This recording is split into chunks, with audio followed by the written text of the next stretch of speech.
101.5 FM, a Star Maker finalist from last year, Paul Cowderoy, doing some terrific things after tonight.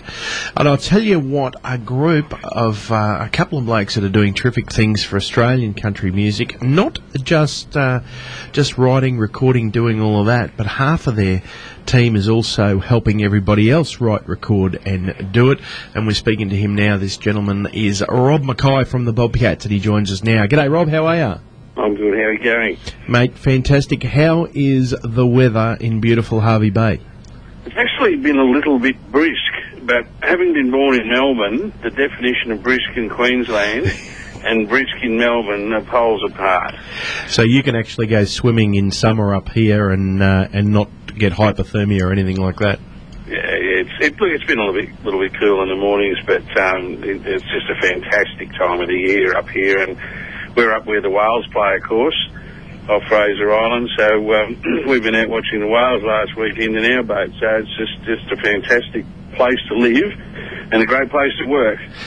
Rob, it sounds like you're having a bit of a hard life up there, especially we've got our next gig coming up on the 12th of August, the Hervey Bay Seafood Festival. That must be a hard gig, hey?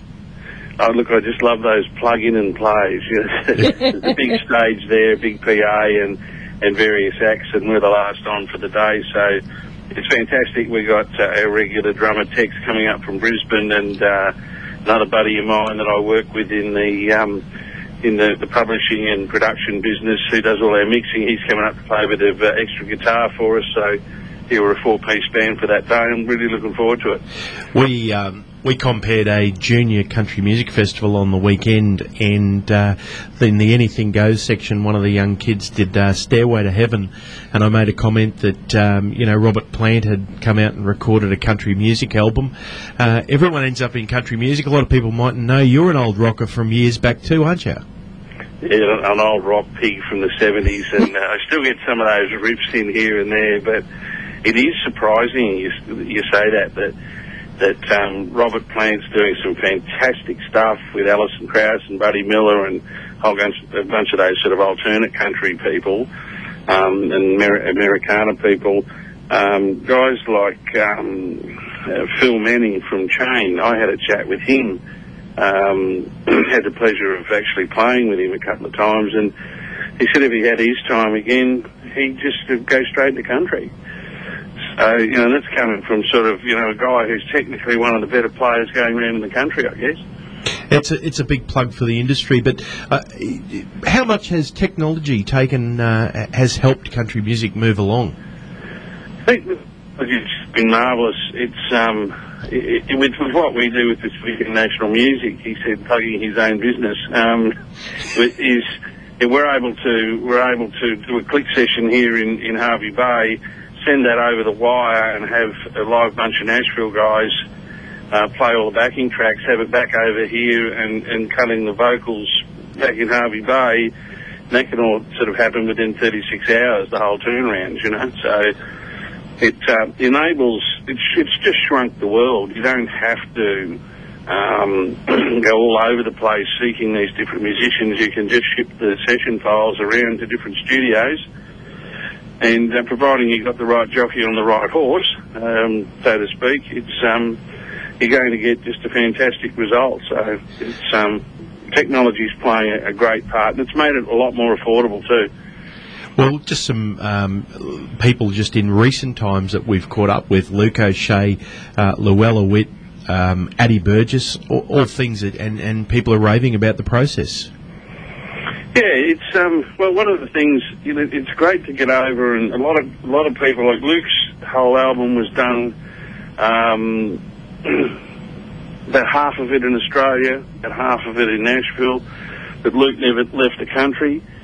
Addie, she went over and did most of the writing for the album with some American writers, and because we felt we had the right writers over there for the sort of material she had in mind.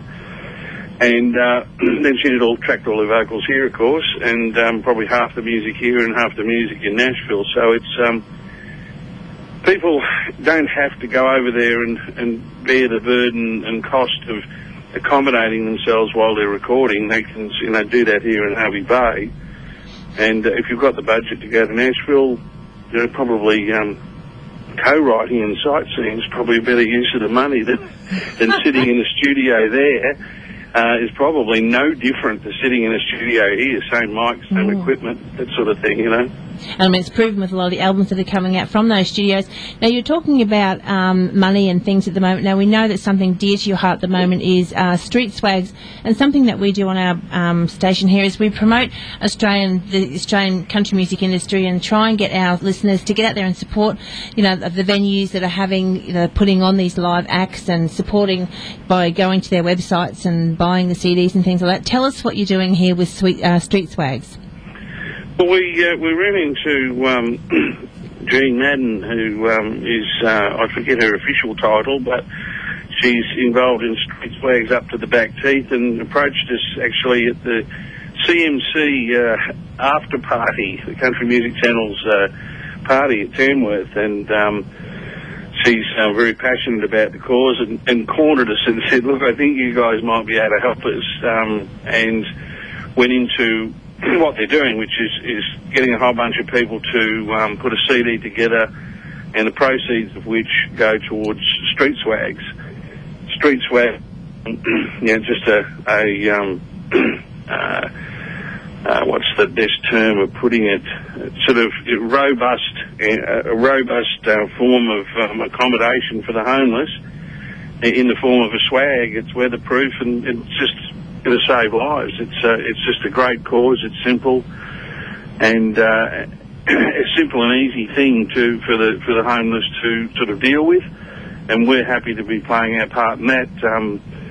There's a song that we've contributed called "How Lucky I Am," which Gary had just modified it for the Street Swags cause, but as the title says, it just makes you, sometimes you just got to stop and take stock and have a look in the mirror and just realise how lucky we are, not just to live in Australia, but to live at the standard of living that we do, and that other people aren't so fortunate. So that song really fit. And fortunately, they've come back and said, we're going to make it the single and the promotional song from the forthcoming album. So we're really happy to be involved and help out. Well, we thank you for your support for that, because I understand they've got over 20,000 have already been distributed. And I mean, Darren was just talking tomorrow, we've got the Echo Winds kicking off. So for those that are homeless out there, they really do need these shelters. So the waterproof swags, they can get onto the Bobcat website or the streetswags.org website and get a hold of that one.